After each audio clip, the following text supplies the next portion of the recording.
உங்களுடைய grey hair முழுசும் பிளாக்காக கவர் பண்ணணும்னா இந்த கடையை வந்து தாராளமாக ட்ரை பண்ணலாங்க. இதுக்கு வந்து நீங்கள் எடுத்துருக்க பொருள் பார்த்தீங்கன்னா 1 ஸ்பூன் மட்டும் வெந்தயம் எடுத்துக்கோங்க. 2 ஸ்பூன் நல்லா நிறச்சி டீ பவுடர் எடுத்துக்கோங்க. நீங்கள் சாதாரணமாக வீட்டில் வந்து யூஸ் பண்ணுற டீ பவுடர் எடுத்தால் போதுங்க, க்ரீன் டீ பவுடர் வேண்டாம்.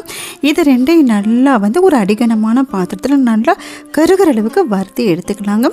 இதை வந்து நல்லா ஆற வச்சுட்டு மிக்ஸி ஜாரில் போட்டு நல்லா வந்து நைஸாக அரைச்சிக்கோங்க. எவ்வளோ நைஸாக அரைக்க முடியுமோ அவ்வளோ நைஸாக அரைச்சிக்கோங்க. இப்போ வந்து உங்களுக்கு பருபருன்னு இருந்துச்சுன்னா கொஞ்சம் ஜலிச்சு எடுத்துக்கோங்க, ஏன்னா கண்டிப்பாக நமக்கு நைஸாக இருக்கணுங்க. இப்போ வந்து உங்களுக்கு எவ்வளோ பவுட்ரு தேவையோ அதை மட்டும் எடுத்துக்கோங்க. உங்களுடைய ஹேருக்கு தகுந்த மாதிரி எடுத்துக்கோங்க. நிறைய கிரே ஹேர் இருந்துச்சா அதுக்கு தகுந்த மாதிரி எடுத்து நல்லா கொஞ்சம் தேங்காய் எண்ணெய், அதாவது கோகனட் ஆயில் வந்து போட்டு நல்லா மிக்ஸ் பண்ணிட்டு உங்களுடைய தலையில் வந்து அப்ளை பண்ணிக்கோங்க. நீங்கள் அப்படியே போன இன்ஸ்டன்ட் ஹேர் டையை நம்ம யூஸ் பண்ணிக்கலாம். இல்லைன்னு ஹேர் வாஷ் பண்ணிவிட்டு நல்லா 1 hour வெயிட் பண்ணிவிட்டு ஹேர் வாஷ் பண்ணி பார்த்தீங்கன்னா உங்கள் முடி முழுசு நல்லாவே பிளாக்காக இருக்குங்க. தேங்க்யூ.